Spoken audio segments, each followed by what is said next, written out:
everybody, welcome back. Welcome to Lesson 3, in which we're going to talk a little bit about the frameworks that we use to structure our programming courses. So I just want to give you an overview of the content in this lesson. We're going to start by answering the question, what in the world is Actful?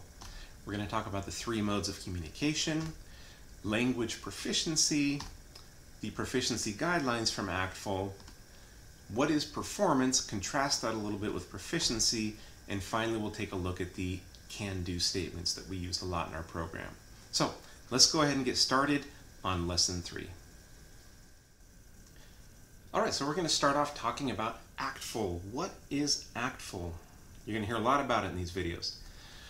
Actful is an abbreviation or an acronym that stands for the American Council on the Teaching of Foreign Languages. It's the professional association for all language educators, whatever level, here in the United States, and it's also active worldwide. What do they do? Actful provides professional development for language educators. So they have an annual convention, a very large conference. They also have a number of publications that they put out. Actful advocates for language programs nationwide, so it's an advocacy group. It does not endorse specific methods, curricula, or materials. So Actful is not interested in telling you what method, what textbook to use, for example. One thing that it's done that we do use a lot in our program is that this association has established useful frameworks for educators and learners, right? So for example, we'll be talking about the 3 modes of communication: interpretive, interpersonal, and presentational communication. We'll talk about proficiency in the Actful proficiency guidelines that designate 5 major levels of proficiency. The Actful performance descriptors for language learners, and also the can-do statements, which are self-assessment descriptors and checklists that learners can use. So let's look at each of these frameworks because we do use them in the design of our program. The 3 modes of communication. Language educators used to and still do talk about the 4 skills, right? You have reading, listening, reading, and writing. Actful kind of has reconceptualized those a little bit into 3 different types of communication, 3 different modes. And so it's just a new label for the same old stuff to a certain extent. You have the interpretive mode of communication. This involves the interpretation of what an author, speaker, or producer wants the receiver or listener to understand. So we talk about interpretive listening and interpretive reading. Those are both both interpretive modes of communicating, listening and reading. We're being receptive, right? We're not interacting with another speaker or writer, except in a receptive, passive way. Well, not passive, but receptive. All right. The second mode of communication is the interpersonal mode, right? This involves the active negotiation of meaning among or between individuals in real time. So that's the important element there, is this takes place in real time. So obviously speaking, right? Speaking and listening in a conversation, but also if you think about messaging via text or a messaging service like WhatsApp or on social media, right? These conversations are text-based, but they take place more or less in real time. So interpersonal communication is usually spoken communication. Most of the time when we talk about interpersonal, we mean conversation, right? But it could be real-time text messaging. And then finally, the 3rd mode of communication is presentational. The presentational mode involves the creation of messages to inform, explain, persuade, or narrate. So we talk about presentational speaking and presentational writing. Another important thing to say about presentational mode is usually the speaker or writer has some time to prepare, organize, or rehearse what they want to say or write, right? So we have presentational speaking and presentational writing. So the 3 modes are the interpretive mode, the interpersonal mode, and the presentational mode. Okay, language proficiency, very important concept. You might often talk to people and they'll say, well, are you fluent in Spanish? I have an aunt who's fluent in French.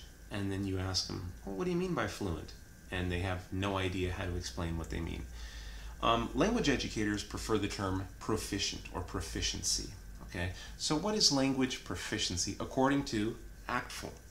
These definitions come from Actful. I have to give credit where credit is due. Language proficiency is the ability to use language in real-world situations in a spontaneous interaction and not rehearsed context, and in a manner acceptable and appropriate to native speakers of the language. So that is the bar, right? That's the standard, right? Are you able to interact in a non-rehearsed way with native speakers of the language? Another important thing about proficiency is it demonstrates what a language user is able to do, and this is important, regardless of where, when, or how the language was acquired.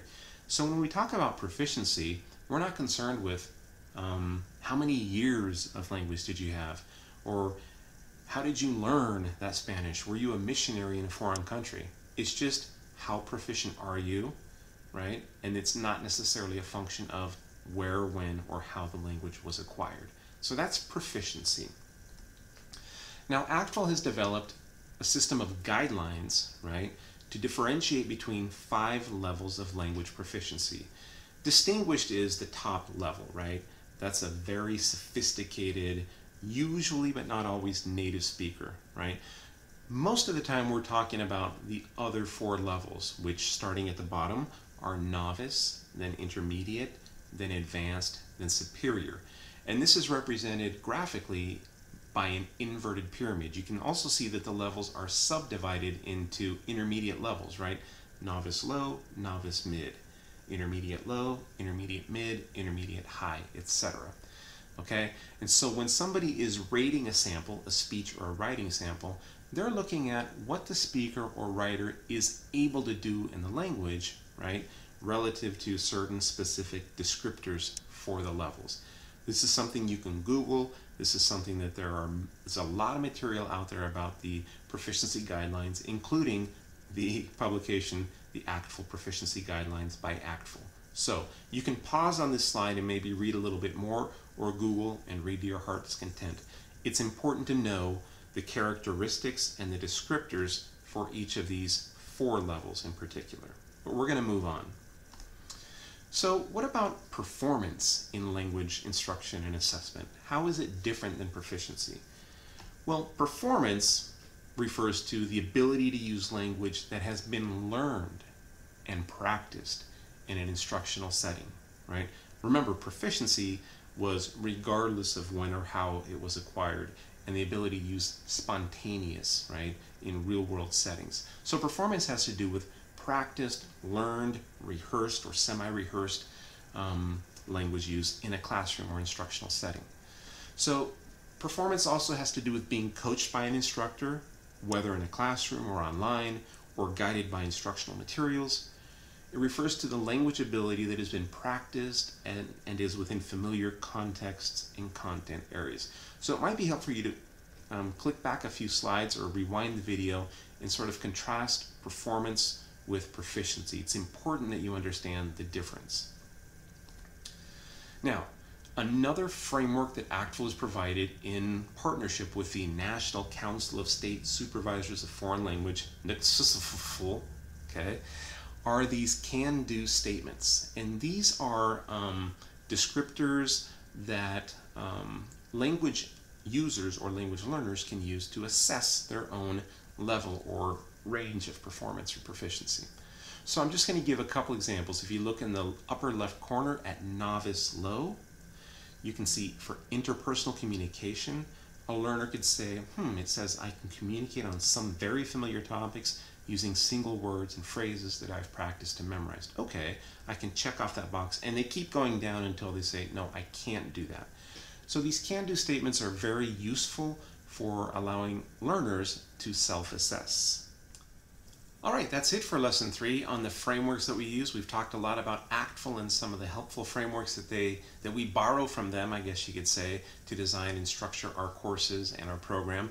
We're going to move on to, as you can see from the slide here, Lection 4, talk a little bit more about what we want students to learn in our program. What are those objectives, right? What are we actually trying to do with our students? So, I will see you in Lesson 4. Let's move on.